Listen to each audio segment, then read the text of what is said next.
Ibu-ibu, bapak-bapak, anak muda, semuanya keluar dari rahim ibu-ibu. Betul? Ada yang keluar dari tabung gas. Pak Ustadz, saya sudah nikah Pak Ustadz. Alhamdulillah, istri saya belum juga hamil Pak Ustadz. Na'udzubillah. Kami mau ikut program Pak Ustadz. Apa nama programnya? Program bayi tabung Pak Ustadz. Hah?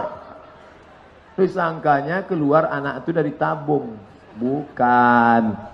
Spermanya tetap punya laki-laki, sel ovum, sel telurnya tetap punya perempuan. Melalui sebuah proses tabung yang di dalam, maka hanya istilah saja bayi tabung. Anak keluar, kau gendong ibumu dari Villa Dago ke kota Makkah, pulang lagi, belum dapat menebus sekali teriakan mereka saat melahirkanmu. Betul?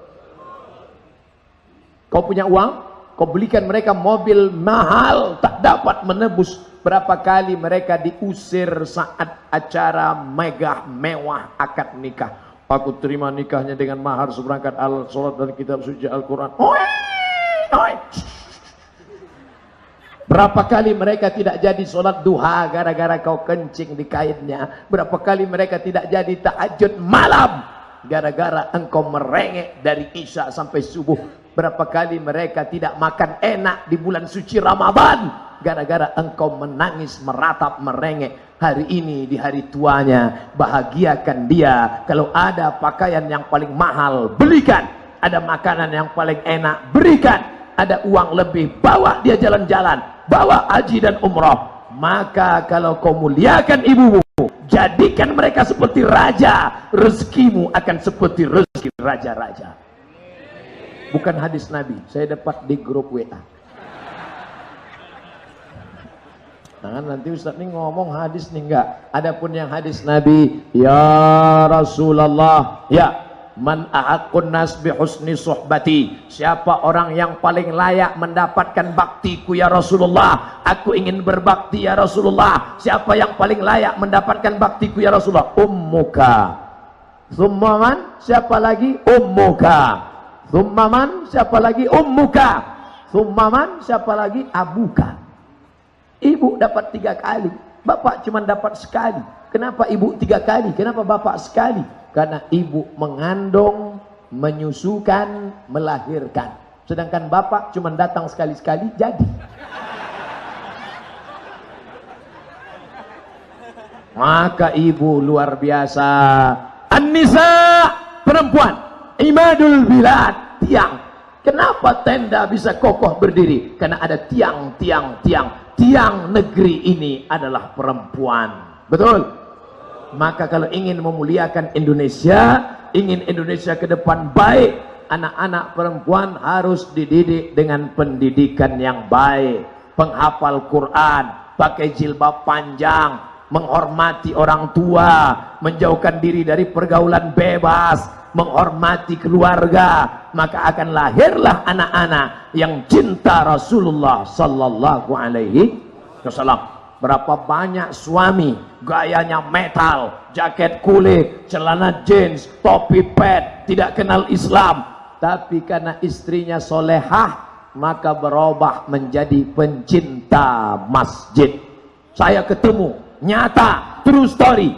Bapak gimana ceritanya suka pengajian? Tapi dulu bapak gayanya seperti orang nggak suka pengajian.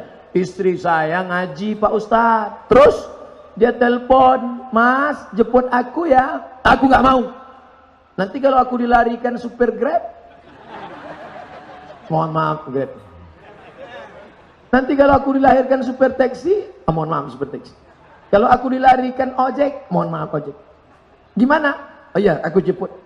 Akhirnya saya jemput istri saya Pak Ustadz. Dia di dalam masjid pengajian sama Ustadz. Saya nunggu di tangga. Lama betul nih Ustadz. Lama betul ini Ustadz pengajiannya. Akhirnya saya penasaran, saya dekati pintu, saya dengar. Ternyata Ustadznya mantap. Dalam hati saya, pasti Ustadz Somad. Akhirnya saya duduk di belakang Pak Ustadz. Saya dengar, saya nikmati. Ayatnya masuk, merasuk ke hati saya. Besok istri saya minta jemput, saya datang lagi. Saya masuk ke dalam. Besok dia minta jemput. Akhirnya dia tidak minta jemput, saya yang datang. Betapa ibu bisa mewarnai keluarga. Amin. Saya ceramahi laki-laki 100 laki-laki. Saya khutbah Jumat dengan perkasa. Jamaah Jumat yang dimuliakan Allah. Ustadznya berapi-api, jamaahnya berair-air di bawah. Tapi kalau saya ceramahi 100 ibu-ibu, maka 100 ibu-ibu akan pulang ke rumah mendakwahi suaminya. Yang 100 menjadi 200. Yang 200 tadi mendakwahi anaknya menjadi 300. Yang 300 tadi mendakwahi suaminya menjadi 400. Mendakwahi cucunya menjadi 450. Karena sebagian anaknya belum lahir. Saudara yang dimuliakan Allah Subhanahu wa taala, betapa peran perempuan luar biasa. Makanya Nabi Muhammad sallallahu alaihi wasallam lahir sebagai seorang laki-laki, gelarnya Al-Amin. Al-Amin. Orang yang amanah. Bagaimana dia menjadi amanah? Karena dia keluar dari rahim perempuan yang amanah. Perempuan yang amanah itu bahasa Arabnya aminah. Tapi jangan gara-gara ini nanti bapak pulang, pantesan anak kita tidak al-amin, karena engkau bukan aminah. Nanti ibunya komplain juga, anak kita tidak amanah karena kau bukan Abdullah. Jangan saling menyalahkan. Anaknya datang melihat bapaknya menyalahkan ibu, ibunya menyalahkan. Apa kalian saling menyalahkan? Coba dulu kalian saling menyalahkan, pasti aku nggak jadi. Maka dijaga dia, dihormati dia, dimuliakan dia. Yang di depan saya ini adalah perempuan-perempuan. Apa kata Nabi? Ilzam rijlaiha. Ustadz nunjuknya jangan pakai tangan kiri lah. Oke, pakai tangan kanan.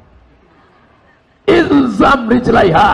Urus tapak kakinya. Fathammal jannah. Kau dapati surga di sana. Tapak kakinya kau urus, ada surga di sana. Sedangkan tapak kakinya kau urus, ada surga. Apalagi kepalanya kau belikan jilbab yang mahal.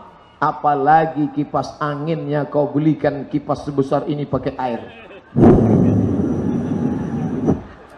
Apalagi kau belikan dia AC sehingga adem ayam tentram tenang dia. Maka surga menantimu saudaraku.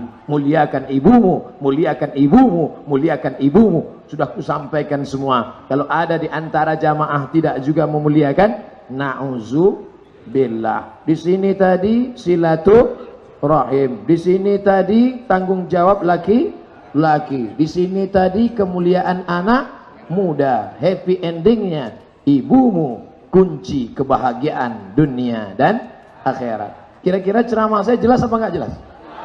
Jadi kalau ada selama ini yang mengatakan Ustadz Somad itu enggak jelas, kira-kira siapa yang enggak jelas? Dia enggak punya paket 2 giga. Bagaimana caranya agar ekonomi syariah diterapkan di Indonesia? Karena masyarakat muslim yang hijrah membutuhkan situasi atas keuangan syariah. Bank Pembangunan Provinsi, namanya BPD. BPD, Bank Pembangunan Daerah. Bank Pembangunan Daerah, sahamnya dipegang oleh bupati, wali kota. Saham terbesar gubernur. Kalau pemegang saham komisaris setuju, maka bisa berubah menjadi bank syariah. Mana contohnya? Aceh, bupati setuju, gubernur setuju, berubah. Akhirnya menjadi Bank Aceh Syariah. Jadi cara merubahnya gimana? Pilihlah bupati dan gubernur yang punya komitmen syariah. Allahu Akbar. Makanya pilkada jangan sampai nggak nyoblos. Itu bedanya pilkada dengan pilkab. Pilkab kalau lupa jadi. Pilkada kalau lupa, maka muncullah orang-orang yang tidak suka syariah. Oleh sebab itu maka ke depan kita berharap 4 provinsi di Indonesia sudah berubah, yang 2 sudah, yang 2 dalam proses. Pertama, Bank Aceh sudah jadi bank syariah. Kedua, Nusa Tenggara Barat sudah jadi bank syariah. 3, sedang proses, tak lama lagi Sumatera Barat Minangkabau Bank Nagari sebentar lagi jadi bank syariah. 4, Bank Riau Kepri Syariah, mudah-mudahan dekat lagi dari bank syariah. Mudah-mudahan seluruh bupati, wali kota, gubernur berjuang, berjihad, merubah menjadi bank syariah. Amin. Hai Bapak Bupati, hai gubernur, hai wali kota, amal kalian bukan baca Yasin, amal kalian bukan maulidan, amal kalian bukan puasa Senin Kamis, karena siapapun bisa melakukan itu. Ibu-ibu bisa maulidan, ibu-ibu bisa yasinan, ibu-ibu bisa tahlilan. Tapi kalau kalian bupati, gubernur, wali kota, amal kalian adalah merubah bank konvensional menjadi bank syariah. Setuju? Ini Abdul Somad nampaknya udah nyentuh masalah politik ini.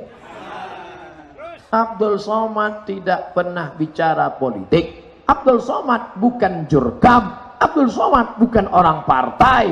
Abdul Somad tidak pernah sebut calon. Abdul Somad tidak pernah sebut warna. Abdul Somad tidak pernah sebut partai.